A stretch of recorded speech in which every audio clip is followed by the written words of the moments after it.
Good evening, everyone. It's 6 p.m. I'm going to call the City Council meeting to order.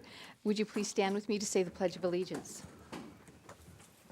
I pledge allegiance to the flag of the United States of America and to the republic for which it stands, one nation, under God, indivisible, with liberty and justice for all.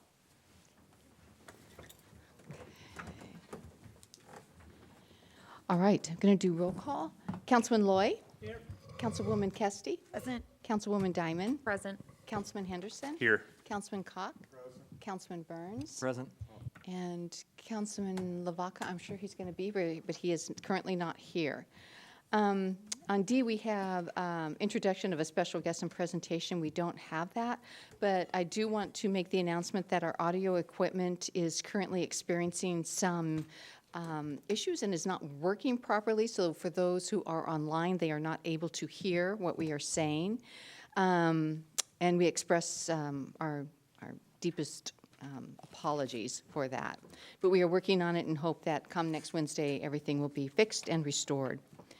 The other thing that I wanted to say is I wanted to thank the council members for participating in last night's North Star meeting. It was fantastic having you there and hearing your participation and your concerns. It's always appreciated. And today I participated in a tourism seminar, and we actually worked on the vision and priorities and then setting the planning for that. It was quite full. There were organizations and service groups along with community leaders and elected officials that were there.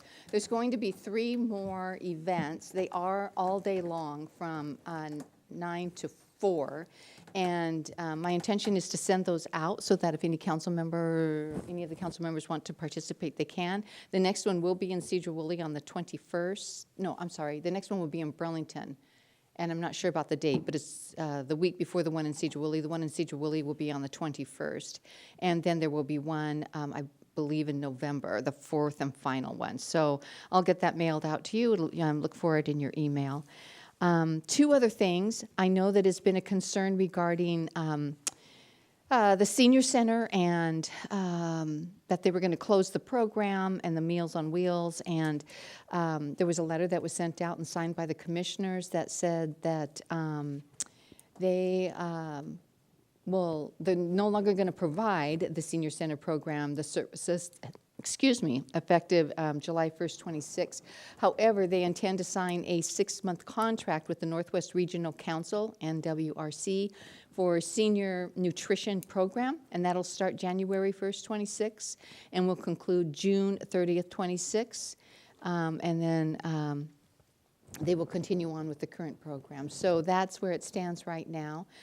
There was an announcement made at last night's meeting that the county's have to make some really difficult choices. They need to, Commissioner Janicki said they need to skim about $19 million off for the budget in order to get it to balance. So some great concerns there, but they are going to continue with the services and meals for the seniors. One last thing, you were aware of this because Director Bill Bullock had made the announcement that we were looking at the parking situation downtown. There were a lot of complaints because trucks were parking up on the curb, on the sidewalk. Sometimes they stuck out into the lane a little bit too far. We heard from, and so we relined is what we did. Bill's plan was to reline, and that's exactly what we did. And the elongated parking stalls, they have really reduced the number of trucks parking up on the sidewalk, which is fantastic. And since, and this is coming from Officer Laura Carr, and since September 16th, she's only had to issue 4 courtesy notices during business hours regarding that to those who are out of sync with the regulations. So that's all I have, but I wanted to give those to you. Those are things we've discussed in council. There's things that you've been reading about, and I thought that you would like an update on it. Okay, moving on with that. We're going to move on to unfinished business, and that has to do with the Regional Fire Authority update, and I believe Charlie and Chief Wagner are going to address this, correct? Correct. So I'll go ahead and kick it off. This is follow-up to a previous council conversation we had regarding exploring a regional fire authority with District 8. We followed up with District 8 after our conversation. The question from District 8 was, what would a study cost between the two jurisdictions? Chief Wagner did some research on that, and we were able to get at least one estimate that would be, and this was a rough number, but between $10,000 and $15,000 total. So that would be split two ways. District 8 took that back to their board, and their board is not interested in proceeding at this time. So, so where we are now is in an interesting place, because during that time period, we also had cities reach out to the mayor and Chief Wagner regarding exploring regional fire authority. So I'm going to turn it over to them a little bit to maybe describe what they've heard, and then we can talk with you a little bit about whether we might want to move forward with some other cities in exploration discussion.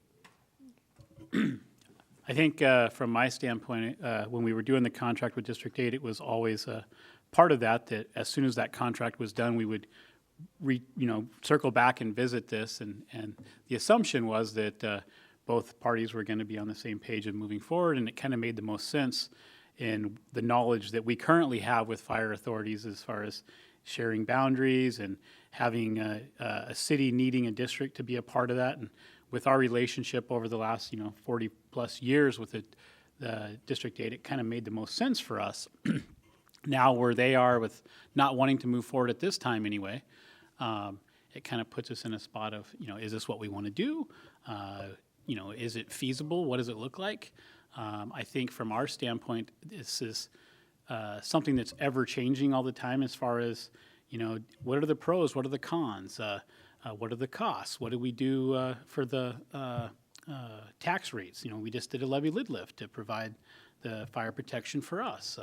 What happens when you go to a fire authority and you go back out and ask for taxes for those individuals above and beyond what we just did? Do we go backwards? So those were some of the questions, or the answers that we were going to hopefully get from our questions through this feasibility study.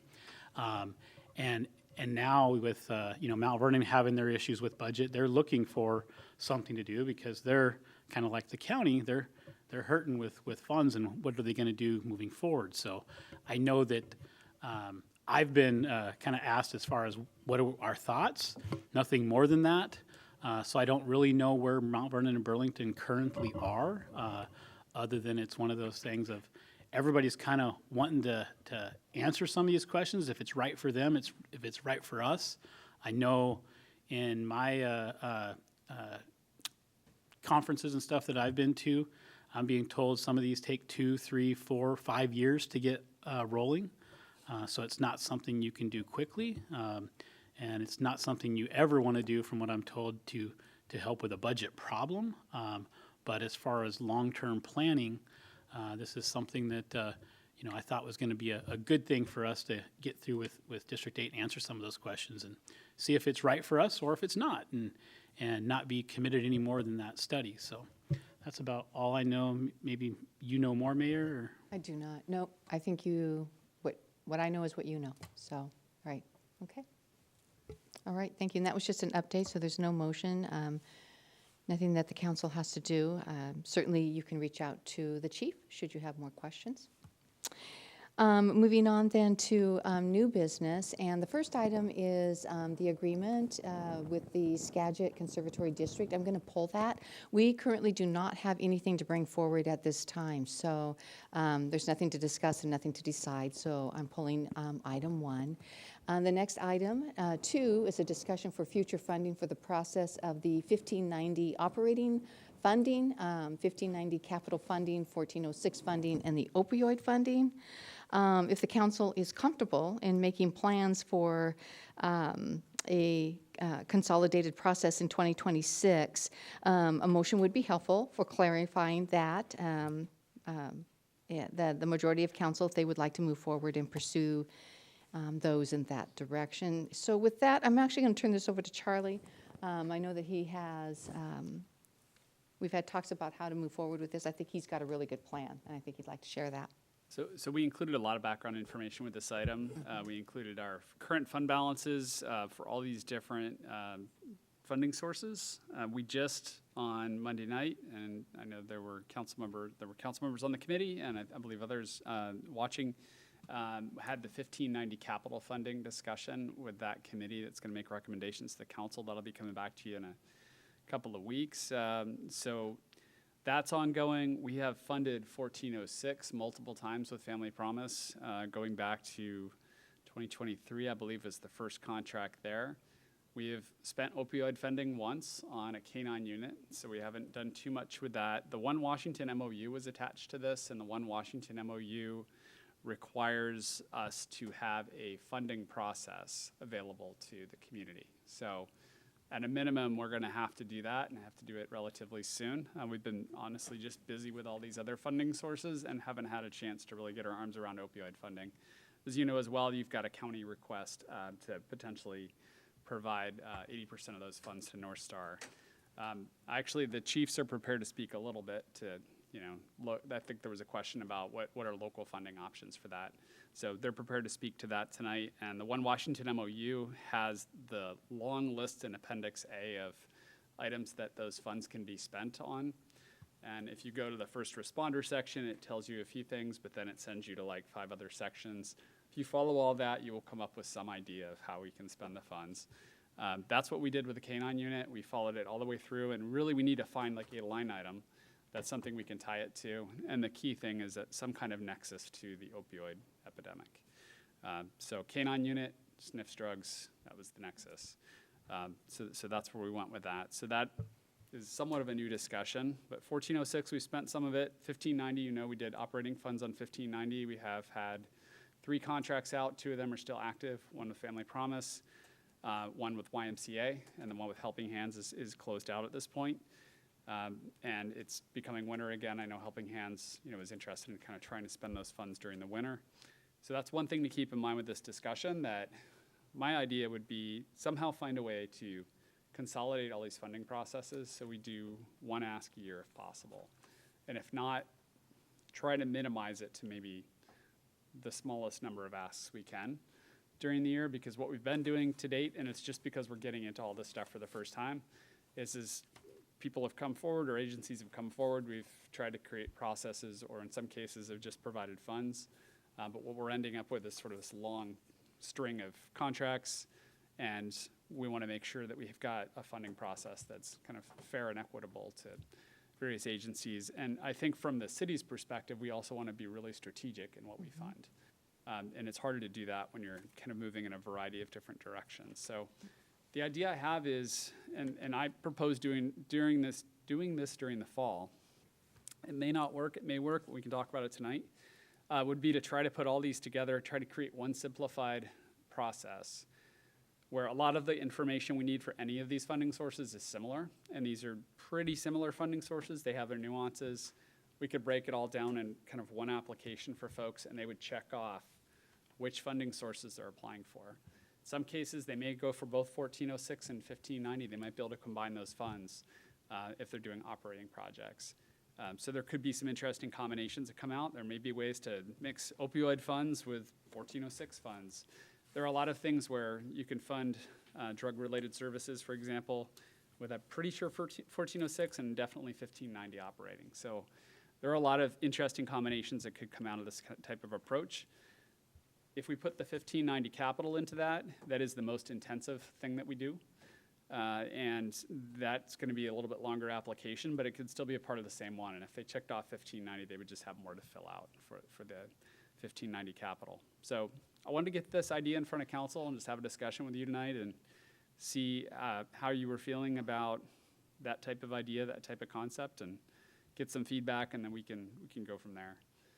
And I'd also love for the chiefs, if you want to jump in now on the opioid stuff and just talk about any thoughts or ideas you might have at this point, that'd be helpful. Well, as you mentioned, our uses are kind of limited on what we can do with it. Obviously, the K-9 program was a use for it because 80% of our time using the dog would be towards the enforcement of drugs. That would be my thought on that.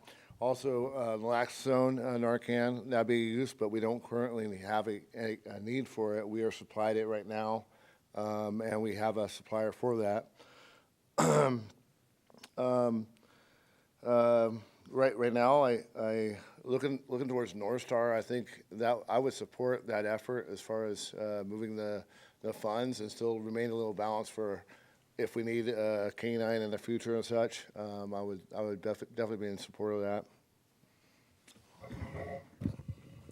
In looking through this, I wasn't quite aware of all the stipulations that go with this, but from what I can see here, and I've talked with some of the other chiefs in the valley as far as what their thoughts are, and some of the brainstorming is that if we can get it to go through the audit trail or whatever to make it happen, we could use some for this mobile integrated healthcare position. And as we all know, that we're having an issue hiring that person, where we've gone through multiple processes, and when we get to the end of the offer, it's a money problem, it's a longevity problem of it being a pilot. And one of the kickbacks we got from the very beginning before we even got the funding from Peace Health with our grant was, what kind of skin do you have in the game? They wanted a commitment from both cities. And at that point, being in a pilot deal and trying to, show the value of this without it even being started quantitatively of what we're going to get, it was kind of hard. So, as you know, with our ILA that we signed was, we have an office space here for that person when they come on. We have IT support. Burlington provided a vehicle for them. We're going to help provide the maintenance and some of the fuel expenses and stuff for that. Uniforms, those kind of things, and some training. But we didn't really have any budget for it. So if we can get some of this stuff in here that, depicts the opioids and the housing issues, and a lot of the stuff that we're going to be dealing with, between Burlington and us are going to fall in some of those categories if they, pass that audit test. So I could see us using some of that for some of those portions. But there is, definitely some value in some of the North Star things that are going to, the big picture as far as a ripple of helping us in the same mission. But we could definitely, if we can get, by the county and Kelly and meet some of these things, I think there is some value that we could utilize with that program, specifically. The other things, like Dan said with Narcan, we used to spend, I think, $80 to $110 a pop for each one of those, and we were using 2 and 3 at a time on some of these calls, and the expenses were going up. Well, now there's programs that Glenn's found that gets a lot of that stuff for us for free for police and fire. So, and the only thing we got to do is we got to fill out a little QR code that says we're in compliance and we used it. We don't have to say anything about the patient or where it was, just, hey, we're doing it to be a part of their program, and they just replenish. So that's helped us there. We don't have a need for a K9 at fire yet right now for drugs, but we're always more than willing to get funding to help back when our budget's the way it is right now. So on the opioids, if our recommendation is to look at the North Star opportunity and to go for that, and if we were to do that, that would take care of the requirement that we have to do some kind of public request program for the opioids, keep the other 20% for our own use. That would be the recommendation on that if we decide to do that. But my question tonight is, what are your thoughts? What are your thoughts on trying to combine 1406, 1590 operating, 1590 capital, and opioids if we end up having our own system for opioid requests? Go ahead, Councilman Burns. I believe these two both beat me to the button if you want. Go ahead. Alan was Okay. ahead of me. So my thoughts on this, I'm happy to make your life easier as far as putting all of the applications into one, doing it once a year and directing people to that.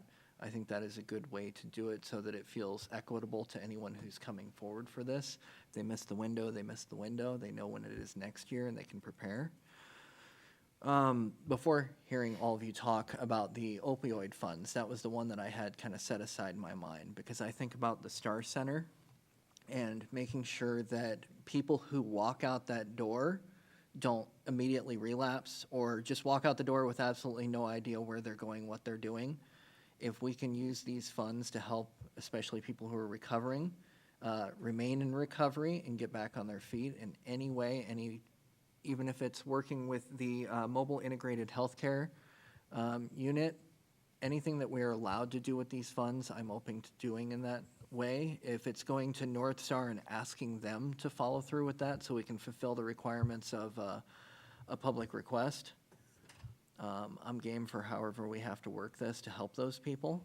But that is something that would be important to me, because otherwise we're gonna have a lot of people walking out the door of that facility after, 2 weeks of being treated, and with no idea where they're going. So that'd be my concern. So I'd really like to see that they don't just immediately have no program, nothing in front of them. If we can use these funds in any way, I'd like to look at that. Yeah, I think that would be good. Maybe even we could have, if not George, Monica come back and talk about that, because certainly that's one thing that we do want to do, and that's one thing that they will do. So, and even the housing that they're going to provide, people may not be able to be housed here in the Skagit Valley. They may have to go to another county to do it.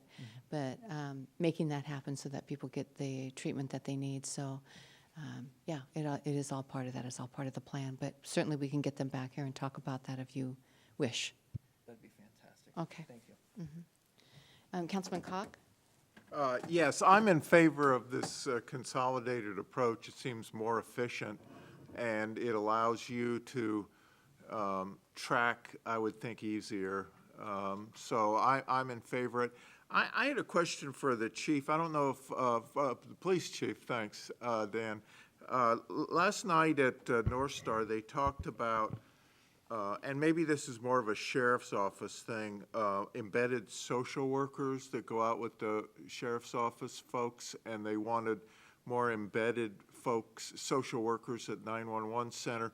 When I worked at Western Washington University, say we had a mental health crisis in one of the dorms, they sent the police first to make sure there wasn't a crime, but they would also send somebody from student affairs and from the counseling office. So it was, because it's different skill sets, police is different than, do we connect with any of that, or is that mainly sheriff? It's an option for us to call them out if we need it or need some assistance in that matter. But yeah, they've had that program for a little bit, and they're looking to expand it.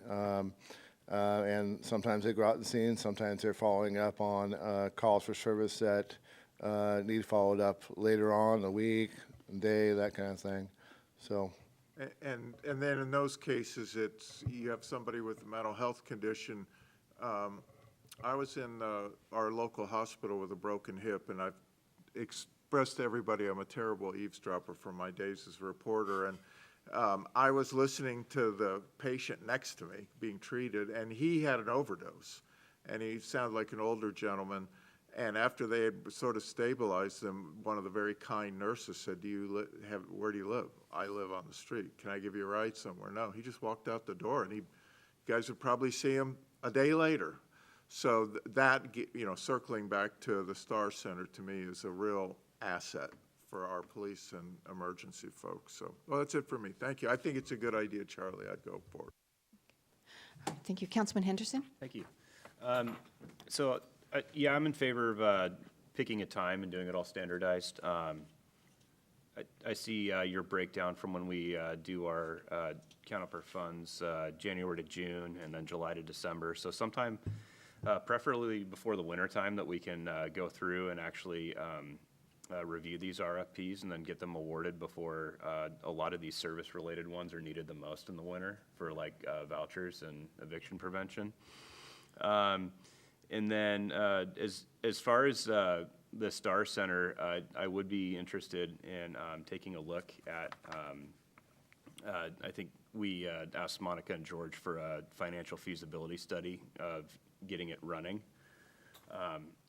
I know that they had an ask, and we were kind of waiting for numbers back from them on can you get this started without all this money, or can you? And the mobile integrated health professional, I was talking to Dan about this the other day, and he said that they were kind of wanting to try and use some of their funds for this too, opioid related, maybe out of their 20% that they have left over. Not really sure exactly what that figure is. And then the other thing, I know you just bought a dog, you don't need another one probably just yet, but The Interlocal Drug Task Force, that is certainly opioid related. They've been in front of us twice, and they've, asked for some kind of funding each time to keep themselves going. And so if that's still a need, that's maybe something we could take a look at. And something to keep in mind too is that the opioid money will be continuous coming in. So it's what we have now, it's just going to grow if we don't spend it. Well, yes, what we have now is, the one cautionary tale, what we have now is a buildup of the last couple of years. We continue to have more settlements come through, as you know. One of the settlements came through with all the funding up front.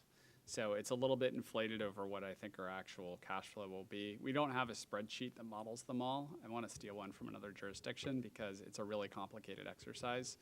But some of them are spread out over 17 years. Some of them they're all strange payment schedules. So it's going to be a little bit hard to predict at times, but the idea of splitting it by percentages is a wise one. It's going to be the easiest way to figure it out. Councilwoman Kesty? Thank you. I like the idea of what you proposed, putting the things together. And then the second thing that I'd like to say is that I would very much love for that drug task force to come forward and perhaps tell us what they would be needing before giving the 80% away to the North Star. I think there's some really great ideas out there, and we can help out that way. Well, I will say, right now, they haven't collected any money from us as far as need. Future thing that might ask for is a portion of the money for some manpower, additional manpower in there, to pay for one of their employees that they've been funding the whole time. So I don't know if that per se fits into the opioid portion of that. I think we'd probably have to go through a lot of that to make that work. But right now, we have a line item with $7,000 that we would be providing them. That's probably just a portion of it. But we haven't been asked to use that, and they're not in a particularly financial need at this point. So they haven't asked us for money. Okay. Councilman Loy? I agree with the job of putting them all together, making them combined. But one thing that I'm concerned about is, in my life, I've seen time after time after time good ideas come, and they jump at all the ideas, and next thing you know, they all die because you spent the money. You got to be able to afford what you want to do. So you're better off doing a few things well than you are to do 10 things rotten. So I would be concerned about trying to do too much at one time. So that would be my concern. Okay, thank you. Councilman Lavaca, and I want to make a note that Councilman Lavaca came in about 6:15. 6:01. 6:01. Oh. 6:01. That isn't Thank you. by your watch. So I was just curious. It sounds like there's pretty much good consensus to wrap it all into one. I was under the thought that we would do have a capital and then have a service RFP, and then be able to do the capital towards the spring and the service towards the fall, so that way we're not overloaded and we can get the services ones moved through before the winter, and that way we're not waiting on this capital, we're not going back and forth. We've had a lot of discussions on this certain topic, just in general. We got the grant, we got the meetings from Monday, the meetings from yesterday, this meeting, we'll have other meetings on how to spend the 1590, and it does eat up a lot of time, no doubt. So, but I don't know how you guys felt about that, but if we kind of separated that capital out in spring, and then those guys came back and said, hey, these are our summer projects we plan on doing, because they build in the summer. And so it seems adequate for capital expenses to take place in spring. The other thing I was going to mention with that, opioids, I didn't necessarily hear anything about prevention in there. One thing I was thinking is the youth prevention of these drugs, right? There is training for medical personnel. I think they've all got their hands smacked very well right now, so they're not probably going to be over-prescribing these pills. But prevention for the youth in schools that are kind of leading towards that direction of utilizing these drugs more and more. the drug task force that came in did talk about how fentanyl was 0 in 2019 and millions of pills by 2024. So that would be a big concern of mine. Or the fire and police, are you guys, is that a thought? And it didn't sound like you guys were collaborating like, hey, we can use part of these funds for a flyer or send an officer and an EMT to go to the school and talk about how these drugs affect the body, signs to look out for, how addictive they can be, and just bring awareness to the situation for the students. I know that there's already drug prevention in the schools, but really, Some of the things we have going on now is our community coalition. That's one of the things in here. There's a drug-free city grants that United General Hospital and Sedro-Woolley Coalition is involved with. And part of that, we participate in Drug Take Back Day, and that's another prevention device, as well as, if we encounter minors in possession, we have an education citation program which allows for them to get education in the use of drugs and what it can turn into. So those are a couple of methods that we're involved with, and we are not paying for that right now. It's grant funded. It's been going on since we've been Sedro-Woolley Rise since, I think, 18 or 19. So it's been going on for a while. yeah. I remember Nancy Reagan did, DARE, right? Remember DARE? That was when I was in school. And it was a big thing to educate the kids about drug use and stuff. So getting them before you're catching them on an MIP and saying, okay, now you're doing drugs, you have drugs, your friends are doing drugs, let us put you through an educational program. At that point, most kids slough it off. They're like, oh yeah, I gotta go do this, and then they check the box if they do, and then they go their way. But it's not necessarily a deterrent. So I would see if there's, obviously that's not the discussion right now, but if there's a way for our police and fire to kind of collaborate on like, hey, can we get even a flyer together and send 2 people to the school once a year, twice a year as an addition to what we're doing and hit those 7th, 8th graders, 6th graders now before they even get into high school. Mayor, if I could, there, in Exhibit A of the One Washington Memorandum of Understanding, which is what we have signed on to, it's the last attachment in the packet under this item. Exhibit A, section, Part F, there's an entire part of this that's dedicated to prevention, so just pointing that out, prevention is definitely a good use of these funds. It's page 7 of Exhibit A. So if you're looking for it, that's where it is, but there's a long list of prevention items. So we also have the option, or we could ask the county or even put strings on money we gave to them if we wanted to ask them to prioritize prevention. But we have the option of contracting with folks who do any of these things that are listed here. So training for healthcare providers, for example, academic counter detailing to educate prescribers, et cetera, is a long list of stuff on prevention. So I just wanted to point that out. Councilwoman Diamond? I'm in agreeance as well, that I think consolidating all of this would be phenomenal. It would ease administration's duties as well as council reviews. And I do like Councilman Lavaca's idea of bringing it forward at separate times so that they're separate. Obviously, what was provided in the past for support for Family Promise and for Helping Hands and the Y is necessary for our community and reaches so many people and is flexible in a lot of ways. And I think that that would be really good to have everybody in at once and being able to move those, but in a time frame that gets them the services they need during the time and with the weather and all the other issues that we face. And if we can roll it into a time where it doesn't compact itself with the budget amendments and end of year and all the things. I know this year's kind of a lot because we've got the comprehensive plan as well, which we wouldn't have next year. But when we roll everything in and it becomes, October, November, December, and we're doing our budgets and all of those things, I know that can be a lot on staff. So if we can separate those, like Councilman Lavaca said, and it gives everybody clear time to process it all, I think it would be for the benefit of everybody. In regards to the opioid funds, for Chief Wagner, you had mentioned that it could possibly be used a little bit for mobile health care. Do you know what percent you kind of think that that could be allocated towards, or what kind of just rough estimate you would think would be necessary to move forward with that, to help get that program off the ground? Because it's something that we've all approved. What do you think would be needed for that? I think anything would help towards that, because one of our biggest problems is right now we have the funding to, originally what we thought with the salaries we were looking for this position, we could go 2 years. And now where we're headed towards, we're looking at maybe 14 to 18 months. Okay. So anything we can get to add to that, to kind of draw those people in to commit. And then I think as we move forward, we're going to be able to show the benefit of this. So I think Peace Health is going to continue to be a partner.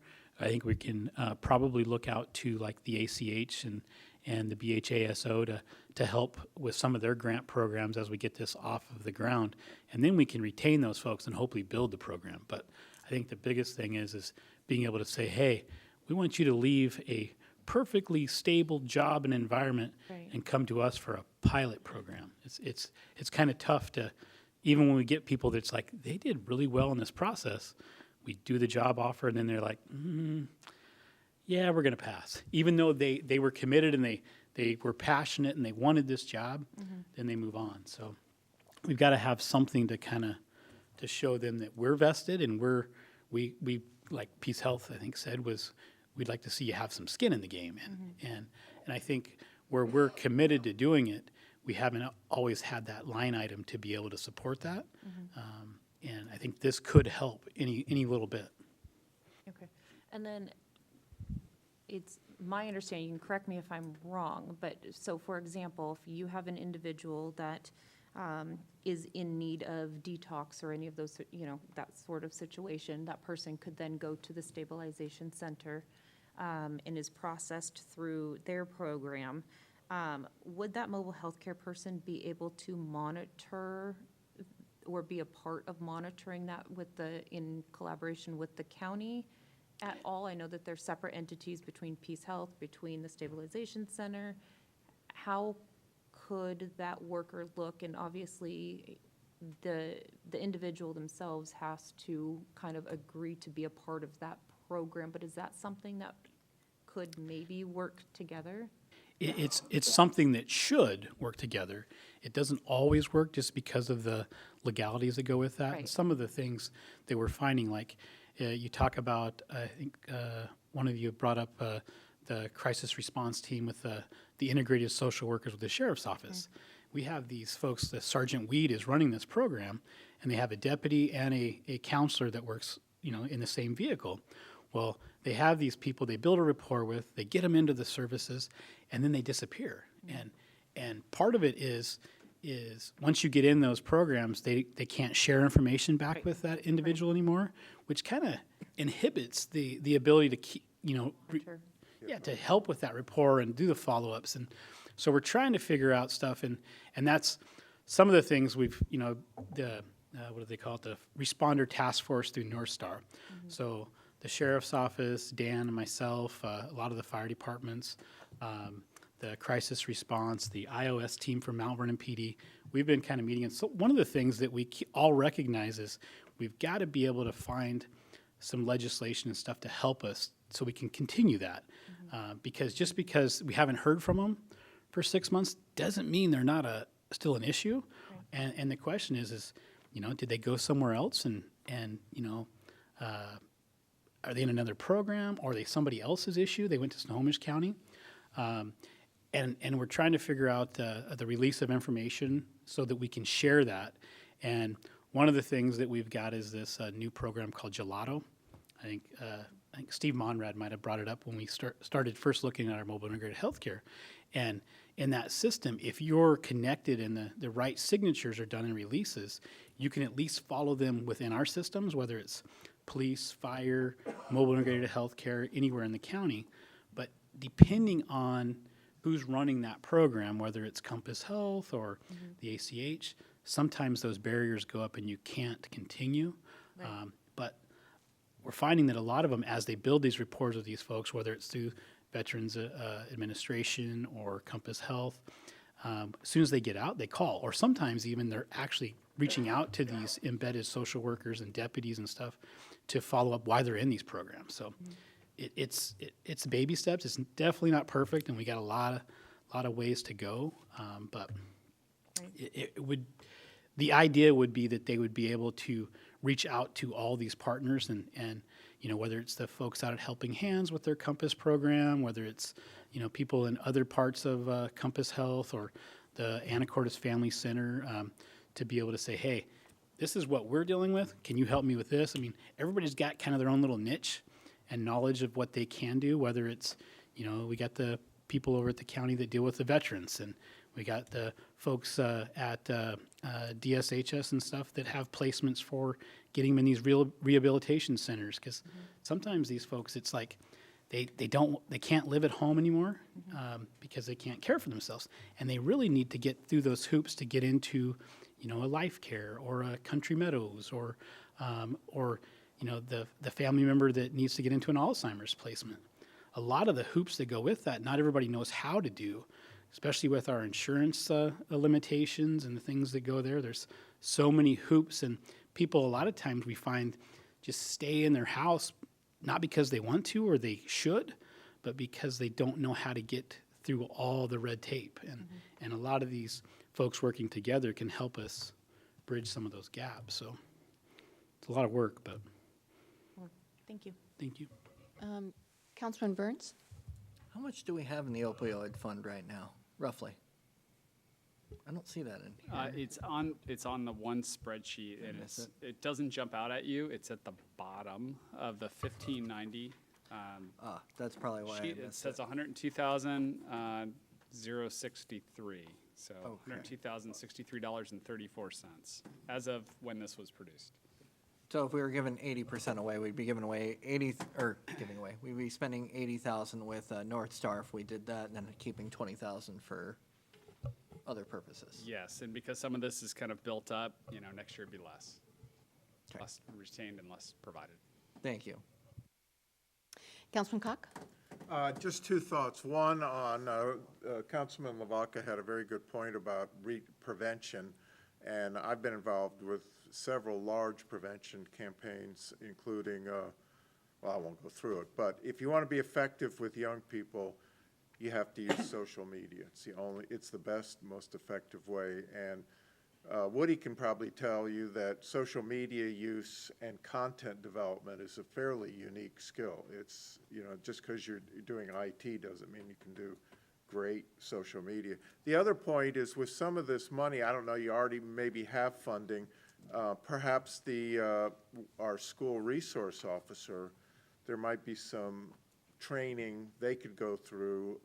They're probably going to run into all sorts of unusual things at the high school and middle school. Thank you.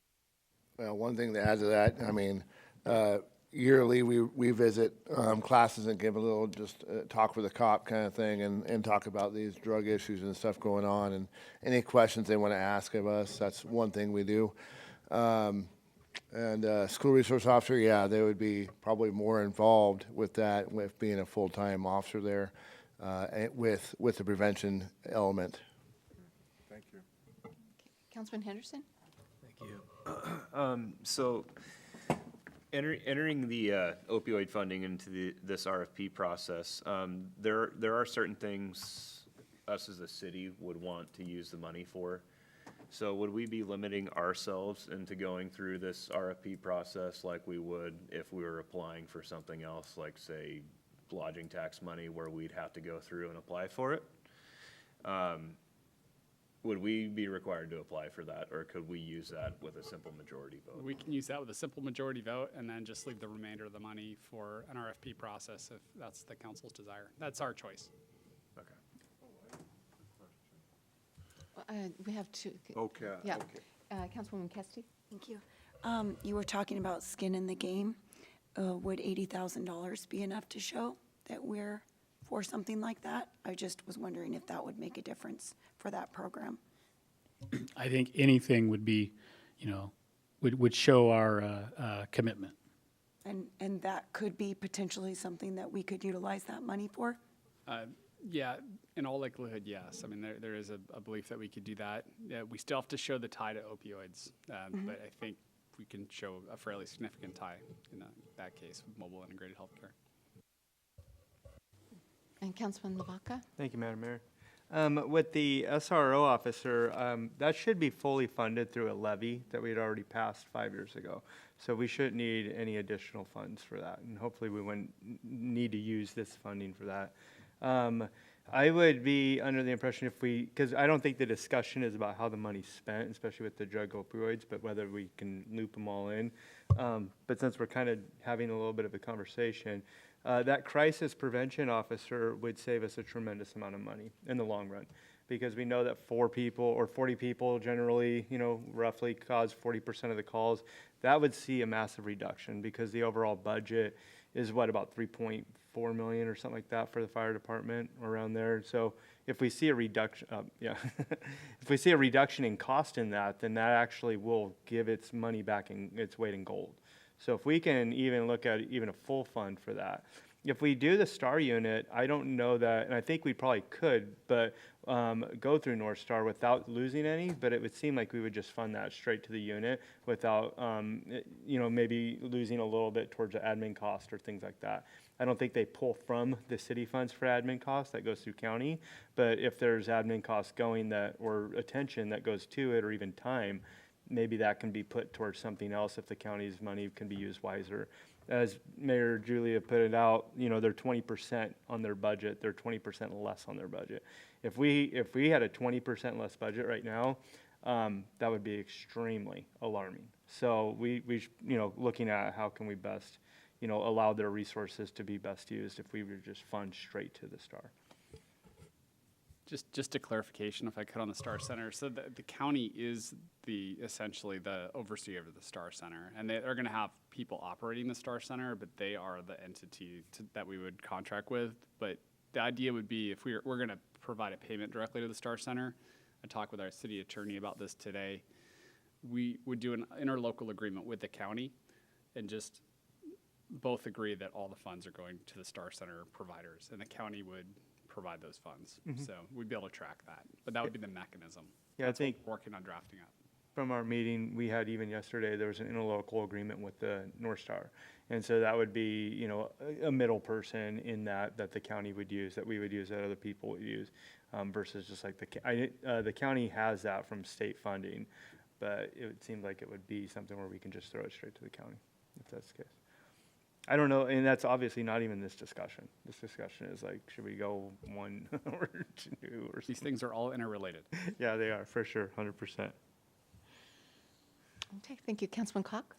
Yeah, I'm relatively new on this, so I'm right in all of these funds we're talking about billed every year, right? Because the opioid, I guess my question was on the opioid settlement. That's a settlement. It's a set amount of money. It doesn't continue year after year, right? Some of the opioid money does continue year after year, but not forever. The longest one I'm aware of is 17 years, and I think there are some others that are on a similar pay scale. There's one that was all at once, and so it's going to be. We're going to need to forecast it out. It's not going to be a consistent revenue source. I can guarantee you it's going to dwindle over time unless we somehow let it build up. So become less and less. It does make sense when you have a really small revenue source to pool funds. There's a lot of benefit in that, because at some point there won't be much we can do with a few $1,000s a year that's as effective as if we put it together with others and pool those funds. Okay. And the other point I was going to make was I appreciate both of our chiefs talking about working with the other chiefs, I guess you said through the North Star, to sort of work through some of these problems, because I do like a regional approach to some of these problem solving. And I can't remember her name, the judge, Housen? With the community court, and she was talking about the continuum of care, how that's, if somebody has a mental health issue or a drug issue, then they go get treatment, well, then they need some kind of halfway house. But if they don't have the halfway house, then they're like, where do I go? My family won't let me back because that was so difficult. And then they relapse. So to me, patching together through a regional approach, this continuum of care and then you get them housing and really good management and really good treatment. And I've looked at data, I'm no scientist on this, but it looks like that approach is the most effective in combating these really difficult issues. Okay. Councilman LaVaca, I see you still have your light on. Thank you, Madam Mayor. I was going to mention that crisis counselor, there was something that was discussed at the meeting yesterday about a regional crisis manager, but they just didn't quite have the funding for it, I believe. And that's something like, I don't foresee us needing a full-time, maybe we would because the amount of calls, the sheer volume of calls, but is that something that would be useful, or how much were they lacking funding in that? And would we even be able, if we did assist with that, have access to that since there's much greater need in Mount Vernon and Burlington right now? I don't recall that conversation, do you? No? Okay. Maybe it was in my head.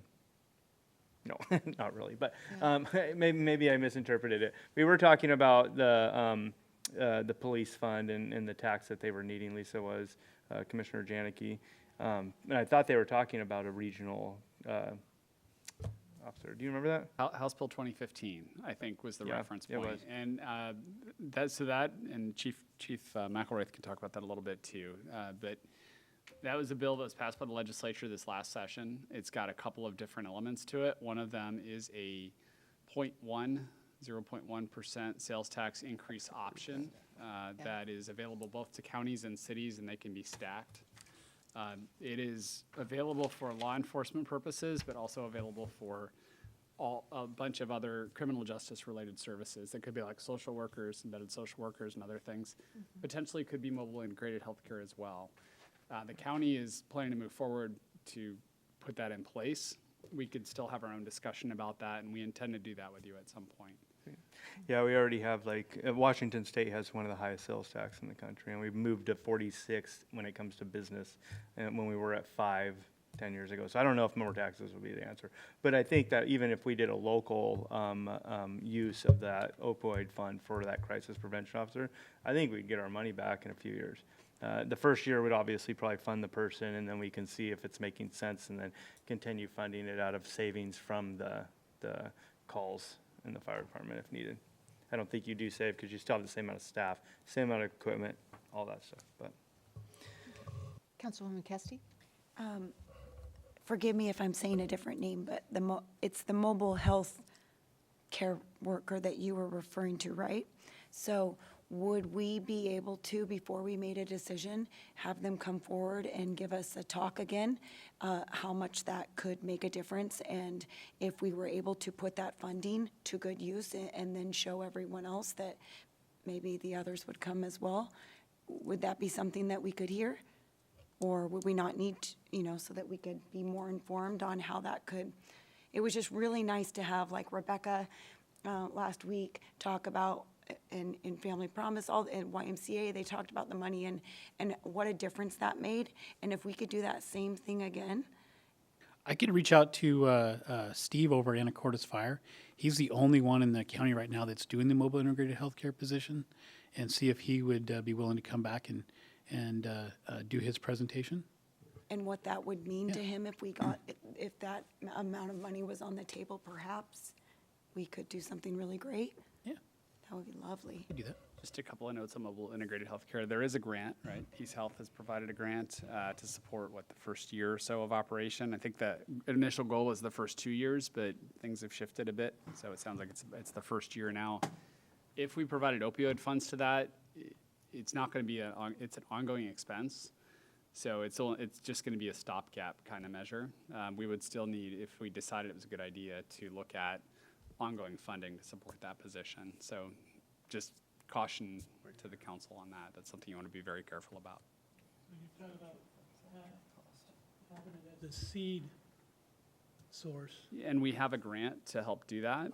But I think to the chief's point, they're having a hard time filling it for a variety of reasons. And so perhaps some additional opioid money could help supplement the grant. I'm not sure exactly what the right number is at this point. Yeah. Councilman Cock? Yeah, if I remember correctly, from yesterday's meeting, there was talk about them the social worker slash mental health professional, they're having a hard time even hiring for those positions. And I think that may have also included the position at the 911 center. To me, that makes a lot more sense. I mean, it's not our funding, it's the county at the 911 center than us, because they get a huge volume of calls. I'm not proposing to give them any money for it, but that just seems like the more logical place for a mental health counselor or social work, because they're getting the volume of calls. But I'm not opposed to it here either. I mean, I know that the police often run into situations that they sure wish they had somebody with a different skill set to deal with it. So thank you.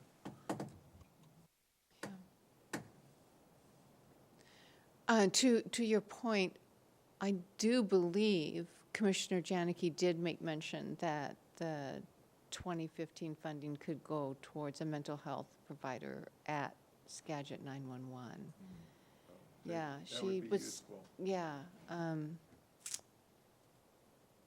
Yeah, I'd have to go back and listen to what she had to say, but yeah. We got a pretty big suicide prevention grant at Western, and the early intervention. Oh, I'm not on the early intervention, and there was training for our dispatchers, for our Right. campus police to, somebody calls and starts talking a certain way, what do you do? So, and I've talked to people like that because I had to answer a lot of emergency calls. Thank you. So United General does have a class that they are putting on. It is free, it is online, and it is about how to address that with an individual. If you think an individual might be suicidal, how to address that. I can look for that in my email and send that to you if Yeah, you're I'd like interested. to see that. That's Okay. interesting. All right. Councilman Henderson? Thank you. I heard an interesting discussion last week at a separate council's meeting with regards to the Star Center and the opioid funds. And this is a pretty long MOU. You could read it for a while. And one of the questions that raised there was, it's the understanding that it's going to be about a $12 million a year operating budget there at the Star Center, which is pretty substantial. However, most of that money is going to be coming from insurance, right? People go in there, insurance pays it out. Otherwise, we couldn't keep something like that afloat in this county. It'd just be too expensive. So the question raised there was, well, if we're giving this money for startup costs, in 2 years, 3 years, can this money be paid back? And I haven't seen anything in this MOU that says if it's a loanable and recoverable funding source. But what if we gave these guys the money for their seed money to hire their employees to get things rolling, and then 2 years later, once they're solvent, they pay the money back. Yeah, it's a discussion, for the county, I think.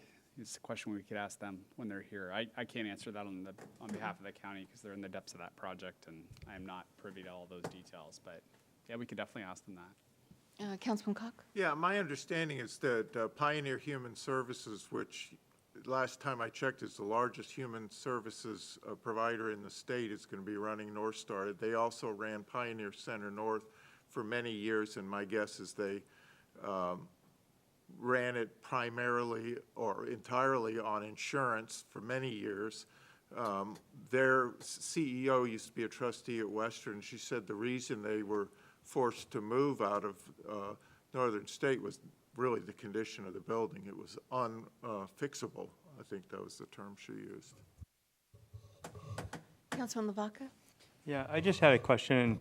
On the insurance side of that, and I don't even know if that matters right now, but how does that work out? Because are you saying that they have their own insurance and then it just goes to an insurance company, or which insurance is paying for this? Who's paying the insurance company? I think we need to save that for George at the county and Monica. Yeah, that'd be great. It's their deal. Yeah, I've heard about that quite a bit, and I'm wondering, where did the insurance come from? Yeah, their Department of Health needs to answer that question. All right, so we heard, it sounds like everybody's in agreement as far as doing the funding, one time a year in the fall of the year, if that is preferred. And it sounds like we're going to have further discussion regarding the opioid, and I'll get Monica and possibly George back here. Is there any other? Just one clarification. Sure. So I heard two different options. I heard Okay. everybody's in favor of doing it in a consolidated way, but I heard one option would be to split out the capital to the spring. And so I just want to be clear on which version of it we want to go with. Henderson? Yep, thank you. So logistically, if we could open up the RFP process like January 1, right? And then when we go through doing the committee processes, if we're doing that, one in the spring, one in the fall, springtime, brick and mortar, early fall, so we're not getting into the winter time by the time those funds are released for service-related stuff. I think that'd be the easiest way, because then everybody knows, okay, it's open now, it's open January 1, it closes, February 28th or 29th, depending on if it's a leap year. Okay. All right, Councilman Lavaca? No? Okay. Councilman Burns? To me, the timing of the year is less important to me personally, as much as making sure that we are causing as little work as possible for the city staff to streamline this. I'm fine with having it come to the council at 2 different times, because realistically, I suspect that the brick and mortar funds take longer for you to vet. So if the timeline is laid out, so all of them are due at the same time, but you then have an extended period for staff to, okay, we can take care of the shorter, easier ones first, and then we take the further out, the longer, I should say the brick and mortar, a little bit further out. That's perfectly fine with me. I do like the idea of making sure that we are awarding them with enough time that organizations like Family Promise, who does a emergency winter shelter here, can plan ahead and know that they have those funds in advance of the winter in case something comes up with our funding sources and they don't get what they need. They still have the chance to look elsewhere. I think that's very important to help ensure those services continue in the area. So I'd be in favor of whatever timeline makes it so that we are giving people advance notice for when those projects are most commonly needed. Okay. Councilwoman Kesty? I'm in favor of splitting the two out early in the year and then, fall time. Councilman Cock? Yeah, I don't mind splitting them out, but I do agree with Councilman Burns that having the funding far enough in advance when we really need it. I was struck, and I mentioned it at the North Star meeting yesterday, by the Helping Hands presentation of 68 people in Sedro-Woolley needed some kind of shelter during the winter, including a woman on oxygen living in her car, elderly woman on oxygen in her car. So, far enough advance that we can actually start providing, and I guess you need a longer lead time for capital too, I would imagine. Yeah, both for the applicants to review what they need to submit and for us to review what they do submit. Okay. So, all those in favor of splitting it up signify by saying aye. Aye. Any opposed? Okay. Mayor, can I ask one final question? Yes. Okay, so right now, we have maybe 80,000 for operating left, looking at what we've already obligated to Family Promise in 1406 and what is in 1590 operating at this point. Do we want to try to get some kind of request process out this fall to make sure that at least for folks like Helping Hands that are providing seasonal services, that we can have them provide services now, or do we want to wait a year, come back next year and start it earlier in the fall? Councilman Diamond? I would be in favor of allocating some of those funds now for this coming winter, holding back for a year when they're on budget, having budget issues and kind of relying on that. Family Promise, the Y, and Helping Hands all had needs, and those funds were perfect for them to be able to use and be flexible. And so I really don't want to see somebody in our community have to go without because those weren't available. Councilman Lloyd? On your calculations, if you did it now, how much would be left for the future? That would be all of it. So that would have to regenerate again. We'll have to project it out. Kelly, I don't know if you've got that handy in terms of what the generation is each year. 1406 is a lot less. I want to say it's about 25,000, something to that effect. 1590 is a lot more, about 300,000 for all of it. I think about 100,000 or so for operating. So we need to wait a year for it to recoup.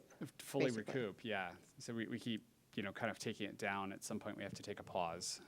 But we would have 9 months for it to come back around, and then we get on a year cycle. So I do think for those two, we'd be okay to move ahead with something at this point. I'm more concerned about capital in the spring right now because we're looking at potentially tapping out almost all of what we have, and we won't have much when we come back, maybe 300, 400 at best, $1,000. I wouldn't even say 400, probably 200, 300. We can project that out. We'll come back and report to you early in the year on that one. But the real question, I think that's timely, is do we want to try to do something with operating now?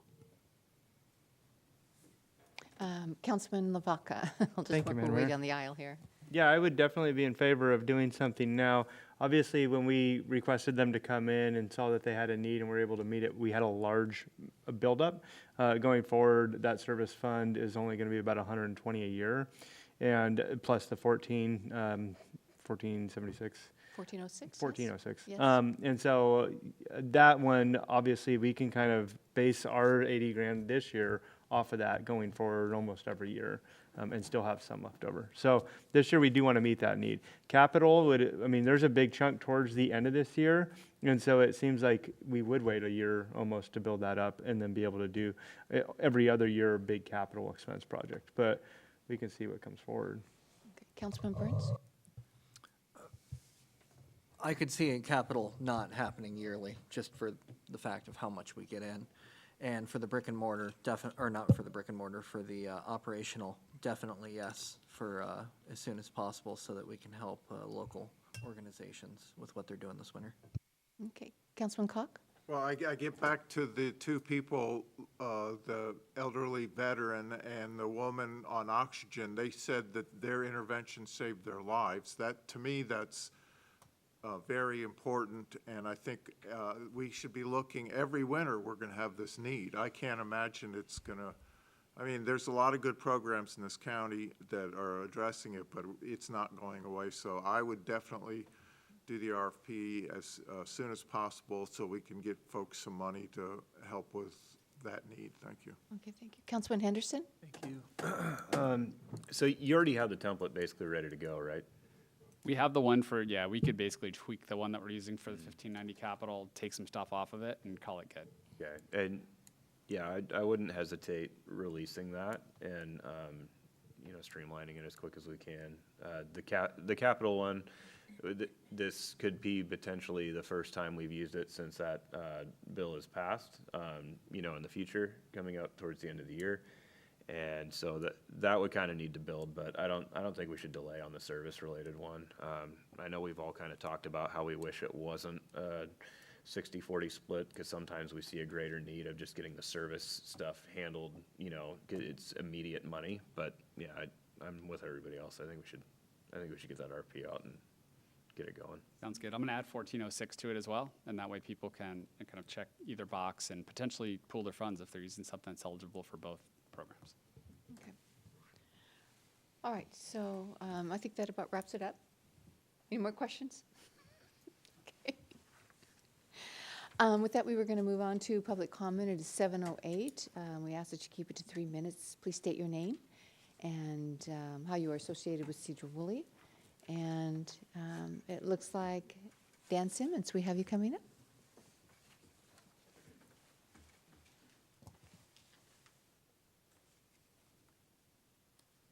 My name is Dan Simons. I'm attend Central United Methodist Church, and I'm a volunteer with Family Promise. I'm a retired structural engineer, and what I do at Family Promise is deal with bricks and mortar type things. And so I'm concerned with the meeting I went to on Monday on 1590 bricks and mortar. The conclusion of that meeting was that all the funding would go to developer, RJ Development, to fund $550,000 condominiums for people at 60% of the AMI. And so the net outcome of that, Family Promise looks at it and says, city's not going to fund us, and the money's going to be half next year. So it sends a clear message there. But it also sends a message to anybody trying to deal with the 30% or the 10% or the 20%. If you took the RJ proposal and said, give us one unit at 60%, give us another unit at 40%, and another unit at 20%, and crunch those numbers, it would come out to probably $1 million when you run all those together. And it's very expensive. It would be much cheaper, and you get more units to do the cottages, but that's, but it's sending a direction. I think you're vulnerable to the state. If you take the highest income level and restrict it, somebody comes in at 55% of AMI, well, you don't qualify. It's a sense of, what I think, from my own personal feelings, I'm not speaking for Family Promise, but it sends to me almost an elitist type. Our poor people are not so poor. You know, we're not going to help the others. And so I'm concerned about that. And when the whole council gets to that, I hope they appreciate that. The RJ proposal, from my experience in the apartment business, I think that the reserves and the homeowners association dues and so forth are all those that you see the first year of operating a condo. And I expect instead of $1,800 a year, it's going to be $5,500 a year, 3 or 4 years down the line, when they get a professional manager in and they start building up reserves. The other concern I have is when you move somebody into this condo, it's a great deal for those people, and they will build wealth, and they'll move on something they can pass on in their family. It's great, but from what I've read and from my experience, people at that level, sometimes the spouse will go back to work because they're no longer taking care of grandma, or they've graduated from school and they're going out to get another job. They're no longer at 60%. They're at 120% because there's two incomes now. And so we're helping those people that had the 60% number at the beginning of time, but 5 years later, they're above average. Whereas if you funded the project with Family Promise, every year those people are coming in. Those are the 30% people, and they're there that year, and you're helping them that year, and they graduate and they're gone, and then somebody else comes in. So you help in a 10-year period, you help 10 families. So, thank you. Yeah, very true. Okay, if there is nothing else, anything from staff? All right. All right, well, thank you, everyone. You have a good evening. We're adjourned.